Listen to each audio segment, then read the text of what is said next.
Fleet Commander Doran stood on the bridge of his flagship and looked at the stars. 300 years. That was how long the Velthari Empire had been conquering the galaxy. In all that time, no species had ever stopped them. No species had ever come close. Doran remembered his first conquest.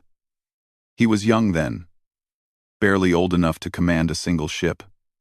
The Anduri had seemed so powerful with their great cities and their proud warriors. They lasted 6 days. 6 days from first contact to complete surrender. Their warriors knelt before the Velthari fleet and begged for mercy. The Velthari gave them none. Now Doran commanded 200 bioships. These were not machines built in factories. They were living things, grown in the spawning pools of the Velthari homeworld. Each ship was a creature of war, with skin harder than any metal and weapons that could melt continents. The ships felt no fear. They felt no pain. They existed only to conquer. Sub-Commander Vrix walked up beside Doran. She was younger than him by 50 years, but she had already proven herself in battle. Her amber eyes glowed with excitement. "We have found another world," Vrix said. "A small planet in an unremarkable system. The scans show primitive technology. They have not even left their own solar system yet." Doran made a sound of dismissal. "Another easy conquest. How boring. The species calls themselves humans," Vrix continued. "They are soft creatures. 2 arms, 2 legs, fragile bodies. They will break easily." High Oracle Thesson glided across the bridge to join them. The Oracle was ancient. Her scales faded to a pale gray. She spoke for the gods of the Velthari, and her word was law in matters of faith. "The Divine Ones smile upon us," Thesson said. Her voice was like dry leaves scraping stone.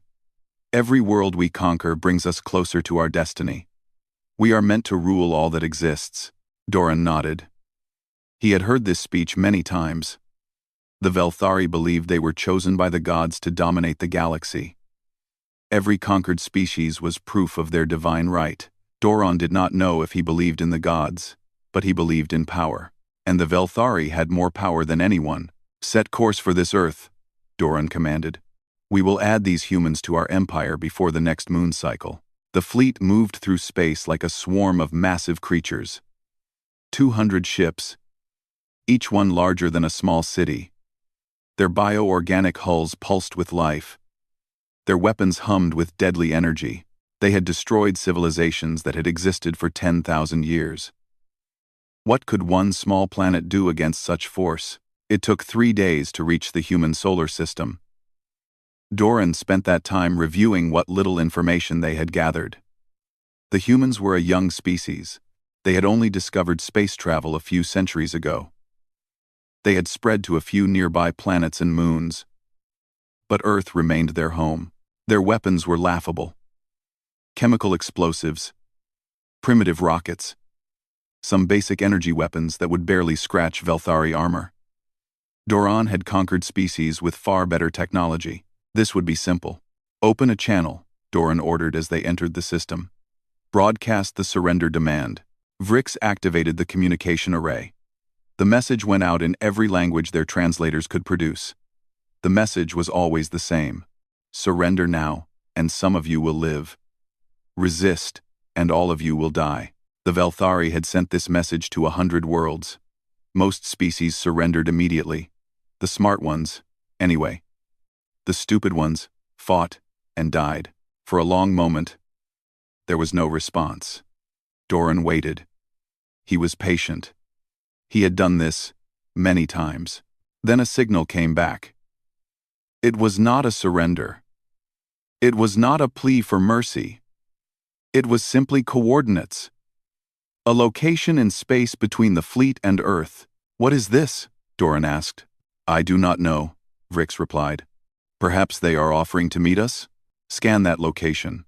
The sensors reached out across the void. What they found made Vrix frown in confusion.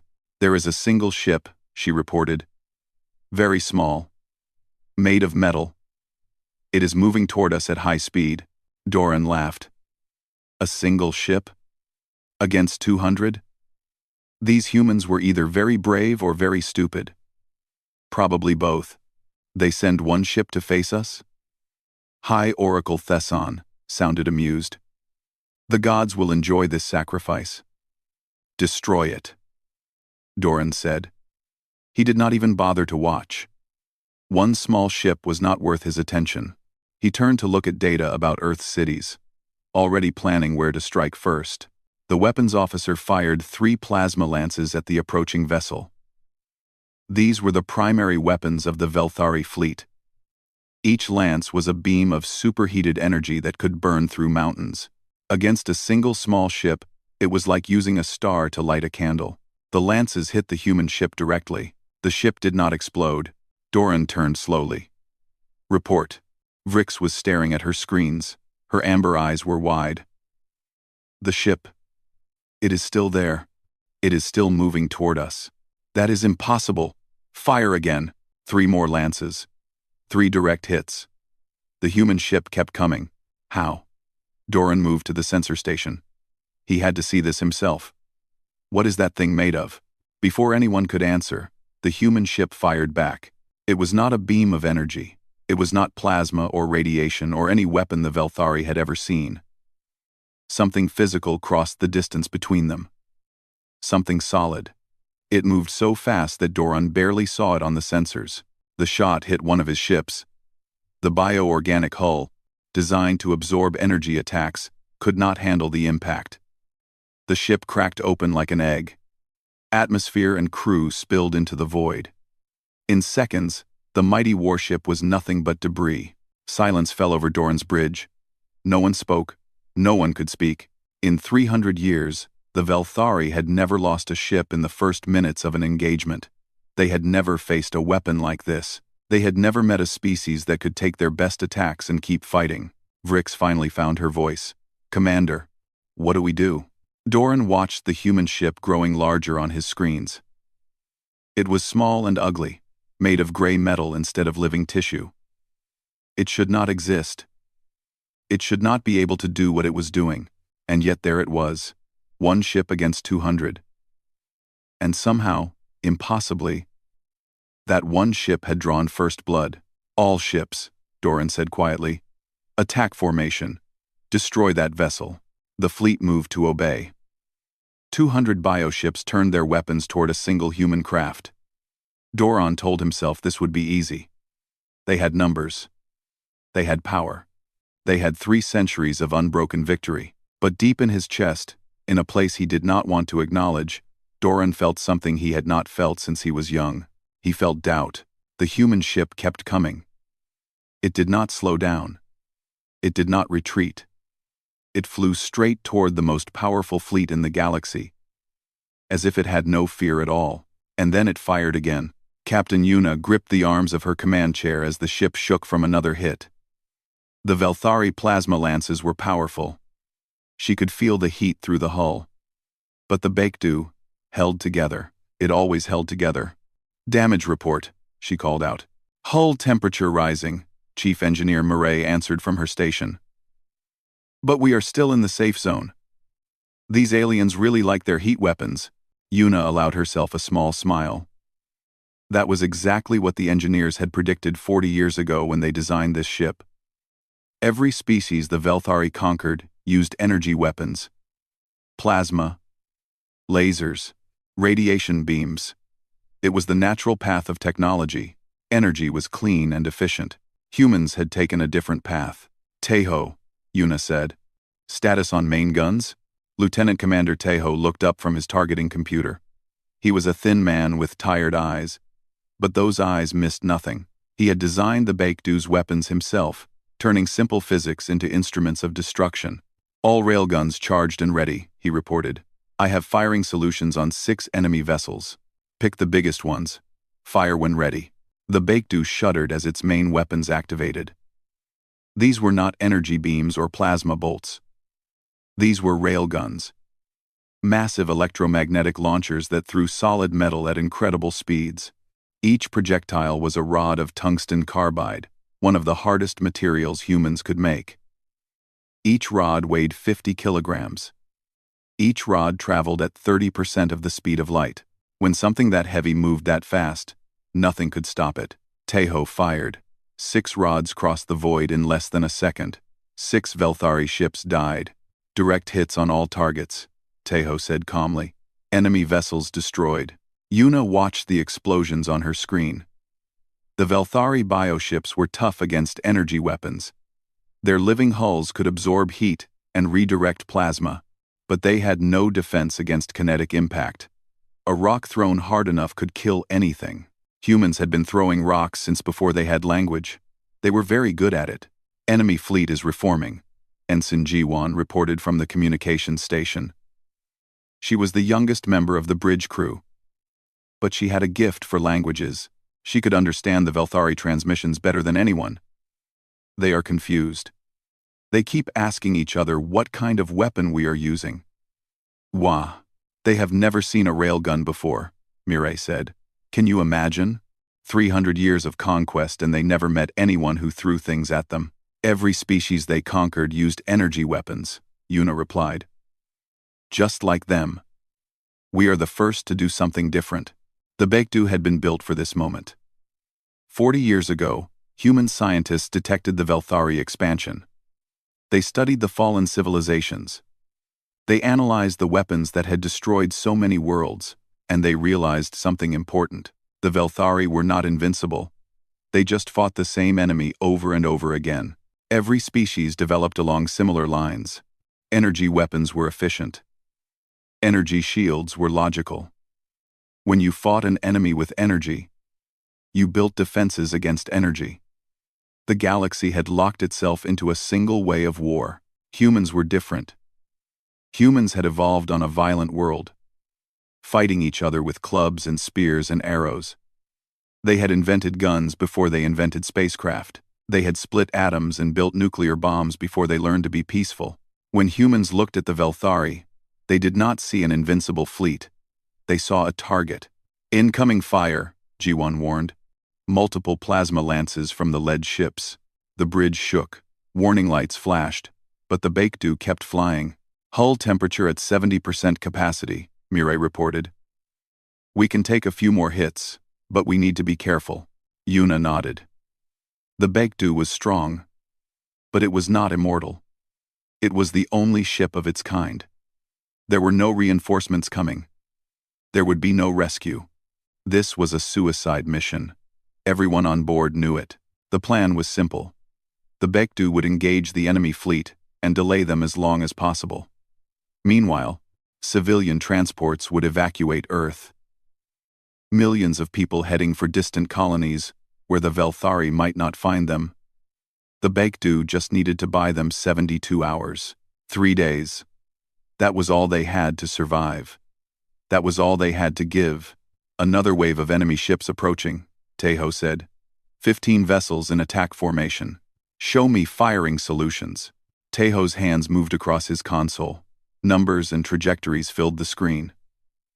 I can hit 12 of them before they reach optimal firing range. Do it. 12 tungsten rods launched into the darkness. 12 enemy ships broke apart. The remaining 3 fired their plasma lances, splashing harmlessly against the Baekdu's heat-resistant hull. Enemy vessels neutralized, Tejo reported. Ammunition status. We have used 8% of our main gun reserves. 8% for 18 kills. That was good math. But there were still over 170 enemy ships out there. They could not kill them all. They did not need to kill them all. They just needed to make the enemy afraid. G1, Yuna said. What are they saying now? The young ensign listened to her headset. Her face was pale but determined. The alien commander is ordering his fleet to focus all fire on us. He says. He says we must be destroyed before more ships like us arrive. Mireille laughed. It was not a happy sound. More ships like us?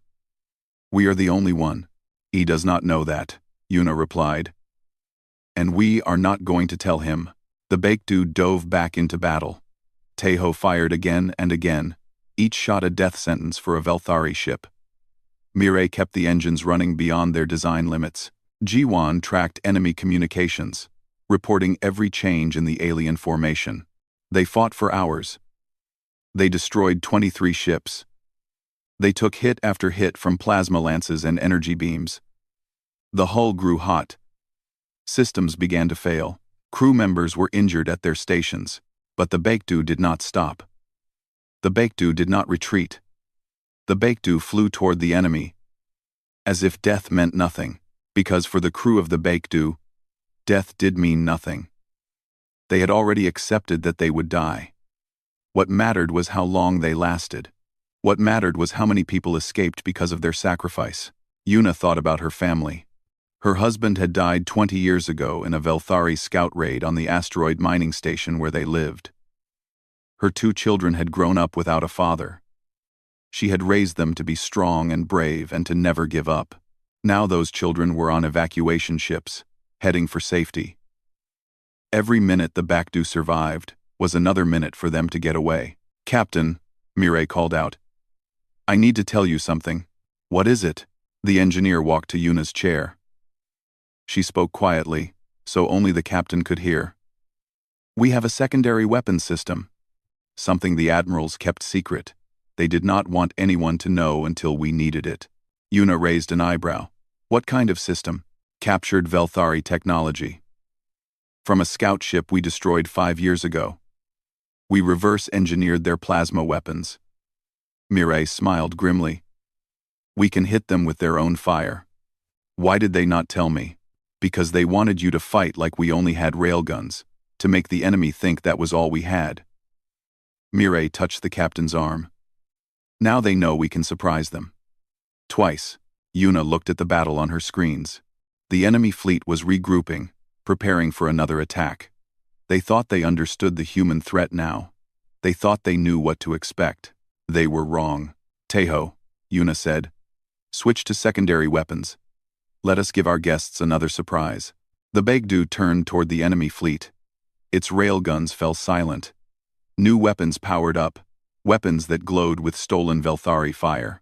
And in the heart of the alien fleet, Commander Doron watched with growing horror as the impossible human ship prepared to attack again. "Doctor." Suho stared at the data on his screen and felt his understanding of the universe shift. He was the ship's physician and xenobiologist, responsible for keeping the crew alive and for understanding alien life. Right now, he was doing the second job, and what he found changed everything. "Captain," he said over the intercom, "you need to see this."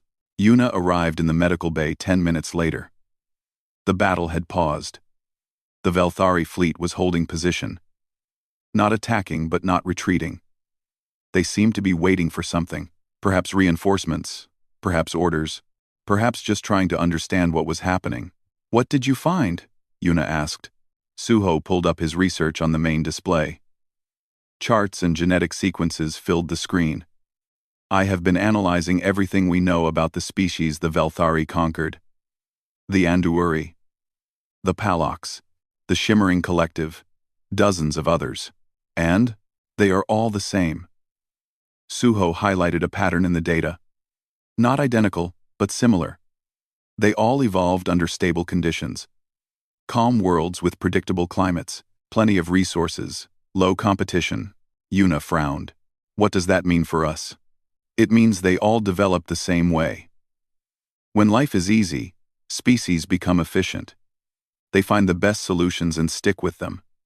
For technology, that means energy weapons. Clean power, minimal waste."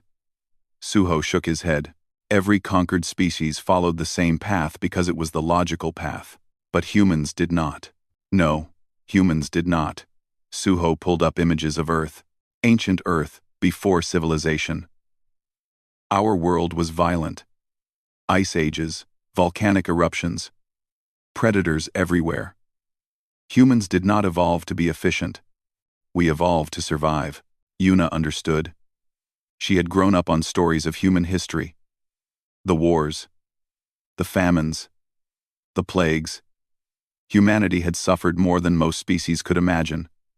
And they had kept going. They had kept fighting. "We are persistence predators," Suho continued. "Our ancestors did not have claws or fangs. They were not fast or strong. But they could chase prey for hours, for days, until the prey collapsed from exhaustion. And when they caught it, they did not bite it. They hit it with rocks. Kinetic weapons, Yuna said. Exactly. Every other species in the galaxy developed energy weapons because their brains were wired for efficiency. Human brains are wired for throwing things. We have been throwing things since before we were human. Suho smiled weakly. The Velthari have no defense against us because we fight in a way that makes no sense to them. The door opened and Master Sergeant Hana entered. She was the commander of the ship's marine unit, responsible for defending against boarding attacks. Her face was hard with experience, and her hands were never far from her weapons. "Captain," Hana said, "we have a guest." She stepped aside, and two Marines dragged a Velthari into the room. The alien was injured. Green blood staining its scales, it had been pulled from the wreckage of a destroyed ship and brought aboard the Baekdu alive. This was the first living Velthari any human had seen up close. The alien was tall and thin, with 4 arms and large amber eyes. Its skin was covered in small scales that shifted color as it moved. It looked at the humans with something that might have been fear or hatred, or both. "Can you understand me?" Yuna asked. Ensign Jiwan had followed them in. She activated her translator device. The alien's hissing speech became words they could understand. "I understand you," the Velthari said. Its voice was rough with pain. "I am Keth. I was a pilot on the ship you destroyed. We have questions," Yuna said. "Answer them honestly, and we will treat your wounds." Keth made a sound that might have been a laugh. "Ask. I have nothing to hide. My fleet will crush you soon enough. Why has no one ever defeated your empire? In 300 years, no species has won a single battle against you. Why?" Keth's amber eyes blinked slowly. "Because we are superior. The gods chose us to rule." "Try again," Hana said. Her hand rested on her sidearm. The Velthari was silent for a moment. Then it spoke again. And this time its voice was quieter. "Because everyone fights the same way. Energy against energy. Shield against shield. We have better ships, better weapons, more experience. When you fight our way, we always win. And when someone fights differently," Keth looked at Yuna. For the first time, something like respect appeared in its eyes. "No one has ever fought differently. Until you." Suho stepped forward. "What do your people think of humans? What are they saying about us?" "They are afraid," Keth admitted. "Not because you are strong, because you are wrong." "Wrong? You fight like you expect to die." Keth's scales shifted to a darker color. "Every other species fights to survive. They calculate odds. They retreat when defeat is certain. They surrender when hope is lost. But you..." The alien shook its head. "You keep coming. You keep fighting. You do not seem to care if you live or die." We care," Yuna said softly. "We just care about other things more." Before Keth could respond, alarms rang through the ship. Jiwan checked her communicator and went pale. "Captain, the enemy fleet is moving. They are launching boarding pods." Hana straightened. "How many?" "Dozens. They are trying to take the ship." Yuna made her decision instantly.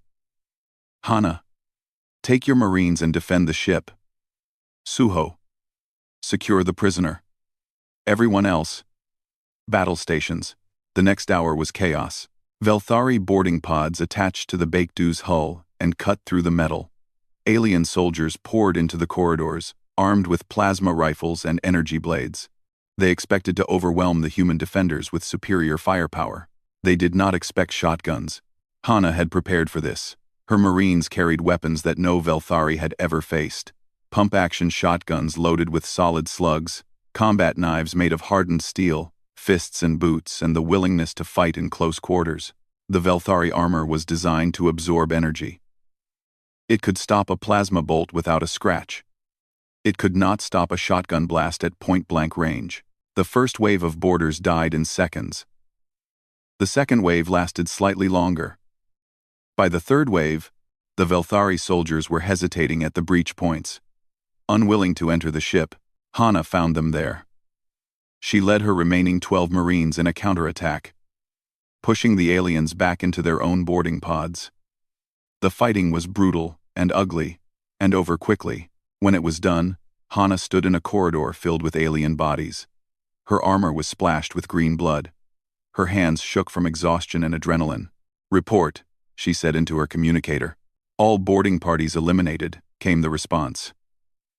"We lost 7 Marines. Enemy losses." We stopped counting. Hana allowed herself one moment of satisfaction. Then she heard a sound behind her. Keth, the captured pilot, had escaped during the chaos. It stood in the corridor, staring at the carnage. Its amber eyes were wide with shock. "How?" Keth whispered. "How do you kill so easily?" Hana looked at the alien. She could have killed it. She probably should have killed it. Instead, she answered, "We had a lot of practice," she said. "We used to kill each other all the time. Now we only kill things that threaten our home." Keth fell to its knees. "We are not monsters," it said. "We thought we were the conquerors, the chosen ones. But you are the real predators. You are what we should have feared all along." Hana grabbed the alien and dragged it back toward the medical bay. The battle was not over. The fleet was still out there. More fighting was coming, but something had changed. The Velthari had come to conquer another weak species. Instead, they had found something that made them afraid. They had found humans. The first day was the worst. Yuna had not slept since the battle began. Her eyes burned and her body ached, but she could not rest. Every decision she made could mean life or death for her crew, for the people escaping Earth, for humanity itself. The Velthari attacked in waves. 20 ships at a time, then 40, then 60. They had learned that their plasma weapons could hurt the Bagdu if they concentrated their fire. The ship's hull temperature climbed higher with each assault. "We have lost forward shields," Mireille reported. Her voice was hoarse from shouting orders to her engineering team. "I can reroute power from the secondary systems, but it will take time." How much time? An hour. Maybe 2. They did not have 2 hours. Another wave was coming in 15 minutes.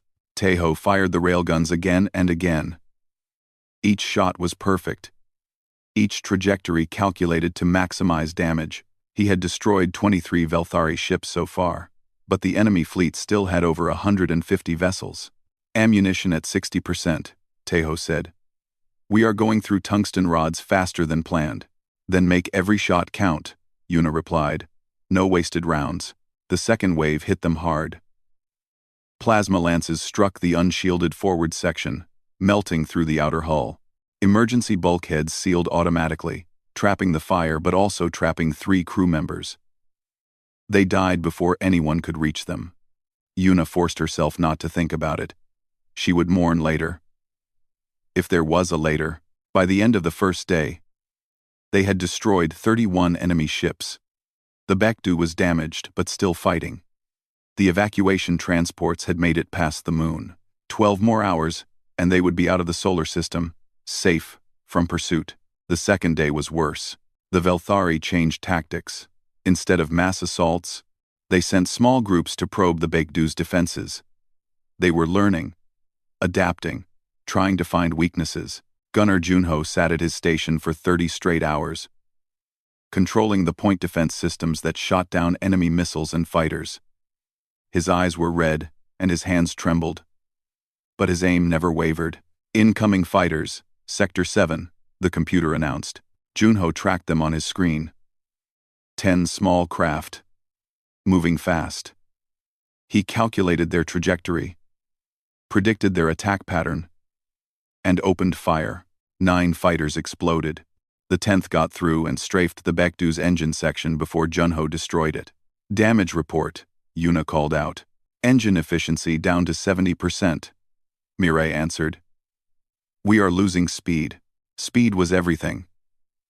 If the Bekdu slowed down, the enemy could surround them. If the enemy surrounded them, they would die. Tejo came up with a solution. "We do not have enough tungsten rods," he said. "But we have plenty of other things. Spare parts, broken equipment, cargo containers. You want to shoot our garbage at them? I want to shoot anything that is heavy and hard." Tejo showed her his calculations. A cargo container filled with ball bearings, accelerated to high speed, it becomes a cloud of death. Nothing can dodge that many projectiles. Yuna approved the plan. It was insane, but it worked. The improvised weapons tore through Velthari formations, destroying ships and creating chaos in enemy ranks. By the end of the second day, they had destroyed 47 ships. The Baekdu was barely holding together. Life support was failing in several sections. The crew worked in freezing temperatures, their breath forming clouds in the air. Mireille had rerouted power from everything non-essential. Heating, hot water, half the lights, everything went to weapons and engines. The crew wrapped themselves in blankets and kept fighting. The third day was the end. Doran, the enemy commander, made his final move. He ordered a suicide ram, sending one of his largest ships directly at the Baekdu at maximum speed. There was no way to dodge, no way to destroy it in time. The collision was catastrophic. Both ships crumpled from the impact. Metal screamed and tore. Bulkheads collapsed. Fire and vacuum claimed entire sections. The Baekdu's main engines went dark. "Status," Yuna demanded, pulling herself up from where she had been thrown. "Engines are gone," Mireille said. Blood ran down her face from a cut on her forehead. "We are drifting." "Weapons. Railguns still operational. Point defense is down. Secondary weapons are. I do not know. The systems are confused. Casualties?" Silence. Then Jiwon's voice, quiet and broken. "Over 100 dead. Maybe more. We are still counting." Yuna closed her eyes for one moment. 100 of her people. Gone in an instant. 100 families that would receive the worst news imaginable. But the evacuation ships had made it. 12 hours ago, they had jumped to faster than light speed, carrying millions of humans to safety. The Baekdu had done its job. They had bought the time they needed. Now they just had to survive a little longer. "The enemy flagship," Yuna said. "Where is it?" Tejo checked his sensors. "It is locked with us. The ram welded our ships together. We are attached to Doran's command vessel." Yuna smiled. It was not a pleasant smile. "Then we do not need engines. We just need to walk." Hana understood immediately. "A boarding action? Against their flagship? They sent soldiers to our ship, now we send soldiers to theirs." Yuna stood up, ignoring the pain in her ribs. "How many Marines do we have left?" 12, Hana said. 13, if you count me. I count you. And I count myself." Yuna picked up a weapon from a fallen crew member. 14. "Captain, you cannot." "I can and I will. This is my ship. These are my people. If we are going to die, I will die fighting. Not sitting in a chair." Yuna looked at her bridge crew. "Mireille, you have the con. Keep the Baekdu alive as long as possible. Tejo, keep shooting anything that gets close. Jiwon, keep listening. Tell the evacuation fleet what happened here." She did not wait for arguments. She joined Hana and the 12 surviving Marines and headed for the breach where the two ships had merged. The fighting inside Doran's flagship was unlike anything Yuna had experienced. Velthari warriors filled the corridors, armed with energy weapons and blades. They outnumbered the humans 200 to 1, but the humans did not care. Hana led the charge, her shotgun thundering in the enclosed spaces. Marines fell around her, taking enemy soldiers with them. They pushed deeper into the alien ship, following the signs toward the command center. Junho died covering their retreat from a dead end. He held off 20 Velthari with nothing but a pistol and a knife, buying time for the others to find another route. When his ammunition ran out, he kept fighting with his bare hands. They left him there, surrounded by the bodies of his enemies. 9 humans reached the command center. 8 died breaking through the door. Yuna entered alone. Doran waited for her inside. The alien commander was tall and imposing, his scales dark with age and experience. He held an energy blade that glowed with deadly light. "You are the human captain," Doran said. "I recognize you from the transmissions, and you are the one who thought you could conquer my world." Una raised her pistol. "You were wrong. Perhaps." Doran looked at the destruction around them. His fleet was in chaos. His flagship was crippled. His invasion had failed. "You are wounded, tired, alone. You cannot defeat me." "Maybe not." Una smiled, bloody and broken and unafraid.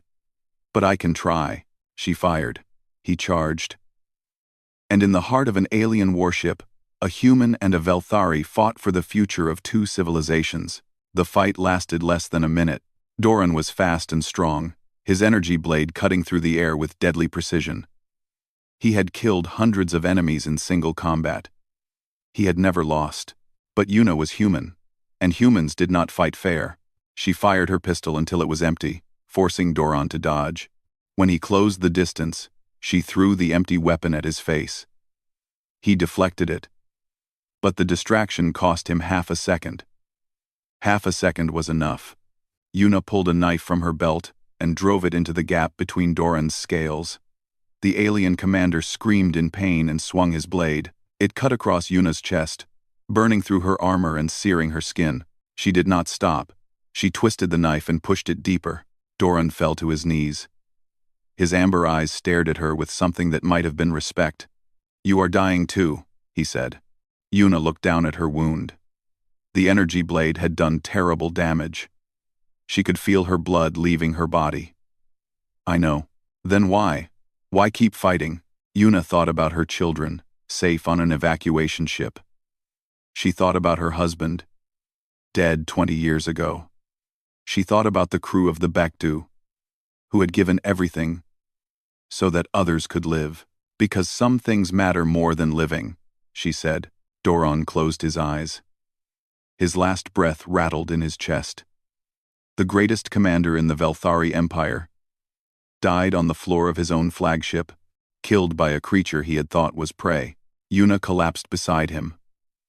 She did not have the strength to move. She did not have the strength to call for help.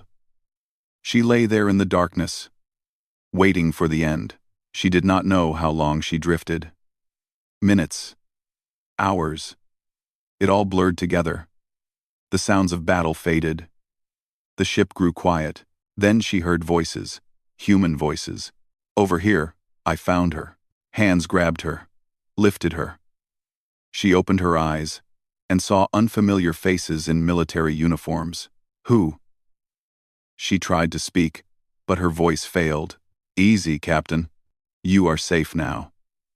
A woman with Admiral's insignia leaned over her. "I am Admiral Sojin. The evacuation fleet came back when we saw the enemy retreating. We have secured your ship." "Retreating?" Una forced the word out. "The Velthari fleet is running. 31 ships survived.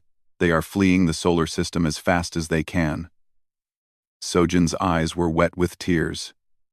"You did it, Captain. You won." The Bekdu had survived. It was crippled, broken, barely holding together, but it had survived. Of the 847 crew members who had started the battle, 203 were still alive. They were pulled from the wreckage, treated for their wounds, and told that they were heroes. Una spent 3 weeks in a medical pod, healing from her injuries. When she finally woke, she learned what her sacrifice had meant. The news of the Battle of Sol had spread across the galaxy. The Velthari had transmitted updates throughout the fight, never imagining that they might lose. Every conquered species had watched as one small human ship held off an invasion fleet. The Anduuri revolted first. They had been slaves for 3 centuries, their spirits broken by defeat. When they saw what humans could do, something inside them woke up. They attacked their Velthari overseers with farming tools and stolen weapons. Within a month, their homeworld was free. The Palox followed. Then the Shimmering Collective. Then dozens of other species, all rising up, all fighting back. Within 5 years, 40 civilizations had thrown off Velthari rule. The empire that had dominated the galaxy for 300 years was crumbling. Emperor Othran, the supreme ruler of the Velthari, sent a message to Earth. It was the first time in their history that they had asked for peace. They offered to return all conquered territories, to free all enslaved peoples, to pay reparations for the damage they had caused. Humanity accepted. They were tired of war. They wanted to rebuild, to explore, to create something better than what had come before, and they wanted to remember. 50 years after the Battle of Sol, the Baekdu floated in a place of honor above Earth. The ship had been preserved exactly as it was at the end of the fight, scars and all. It was a museum now, a memorial to those who had died and those who had survived. Historian Yunji walked through the corridors, recording everything she saw. She was writing the definitive account of the battle, interviewing survivors and collecting their stories. Today, she had the most important interview of all. Captain Yuna sat in what had been her command chair. She was old now, her hair white, and her face lined with age, but her eyes were still sharp, still alive with the fire that had driven her through 3 impossible days. "Thank you for speaking with me," Unji said. "Thank you for remembering," Yuna replied. "I have one question that I ask everyone, the same question that people have been asking for 50 years. Unji leaned forward. "How did you do it? How did one ship defeat an entire fleet?" Yuna was quiet for a long moment. She looked around the bridge, at the stations where her crew had worked, and fought, and died. She thought about Teho, who still had nightmares about the targeting calculations, about Mirai, who had rebuilt the Baekdu's engines 3 times, about Junho, who had given his life so that others could live. "We did not win because we were stronger," she said finally. "The Velthari were stronger. We did not win because we were smarter. They had been conquering worlds for 300 years. They knew more about war than we could ever learn. They knew more about war. Then how? We won because we were stubborn." Yuna smiled, and for a moment she looked like the young captain who had flown her ship into impossible odds. The galaxy learned that day that humans do not fight because we think we will win. We fight because some things are worth dying for. Our homes, our families, our future. Unji wrote down every word. This was the heart of the story, the truth that had changed the galaxy. "One more question," she said. "If you could go back and do it differently, would you?" Yuna shook her head. "No. I would do it exactly the same. Every death, every sacrifice, every moment of pain. Because it worked. Because my children grew up free. Because billions of people across the galaxy woke up and realized that they did not have to be slaves." She stood slowly, her old joints protesting. She walked to the viewport and looked out at Earth. Blue and beautiful against the darkness of space. "The Velthari thought they were conquerors," Yuna said. "They thought the galaxy belonged to them. They were wrong. The galaxy belongs to anyone brave enough to fight for it." Yunji finished her interview and left the ship. She had one more stop to make before returning home. In the memorial chamber at the heart of the Baekdu, the names of the dead were carved into the walls. 644 names, from every nation on Earth, engineers and soldiers, doctors and pilots, cooks and cleaners. They had all given their lives so that humanity could survive. A small group was gathered there when Yunji arrived. A Velthari family, parents and children. Looking at the names with solemn faces, the youngest child, barely old enough to read, tugged at their parent's sleeve. "Why did the humans fight so hard?" the child asked. "They could have surrendered. They could have lived." End quote. The parent knelt down to look at their child. "Because they loved their home more than they feared death. Because they would rather die free than live as slaves." The child thought about this. "Are humans monsters?" "No." The parent looked at the names on the wall, at the memorial to creatures they had once tried to destroy. "They are something more dangerous than monsters. They are people who believe in something worth dying for." Unji wrote it all down. The last words of her book. The story that would be told for generations. The Velthari had conquered worlds with ease for 300 years. They had crushed civilizations and enslaved billions. They thought nothing could stop them. And then, a human warship blocked their path. That day, everything changed. Not just for Earth, not just for the Velthari, but for the entire galaxy. Because for the first time, the conquered species saw that tyranny could be defeated. They saw that one ship, one crew, one act of impossible courage could change the course of history. The Baekdu was just one ship. Its crew was just 800 people. But they taught the galaxy a lesson that would never be forgotten. Some things are worth fighting for. Some things are worth dying for. And when you find those things, when you hold them close and refuse to let go, you can change the universe. That is what humans did. That is who humans are. And that is why the galaxy no longer conquers worlds with ease.